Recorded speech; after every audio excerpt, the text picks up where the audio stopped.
Rabbi Yosef Dov Soleveitchik once said that had God not given us explicit permission to pray, we'd have no business doing so.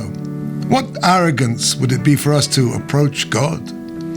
However, God not only allows but even desires our prayers. But still we must respect the vast chasm that separates us from God. The desire for spirituality is often impatient with details and rules, regulations and procedures. What difference does it make if I flick a light switch on 5 minutes after Shabbat comes in? Because if I don't, eating my Shabbos meal will not be spiritual and uplifting in the total dark.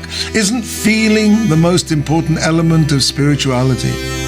In this week's Torah portion, the joyous event of the dedication of the Mishkan, the tabernacle, a joy that our sages compare to the creation of heaven and earth, is marred by the tragic death of two of Aaron's sons, Nadav and Avihu.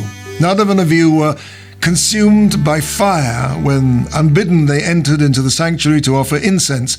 The Torah refers to this as strange fire. Strange because they weren't commanded to do so.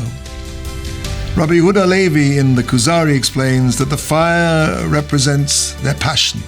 They were passionate to come close to God, but they didn't respect the boundaries that God had set for us. The halacha is our boundary, and even if you have great passion to come close to God, you've got to respect those boundaries.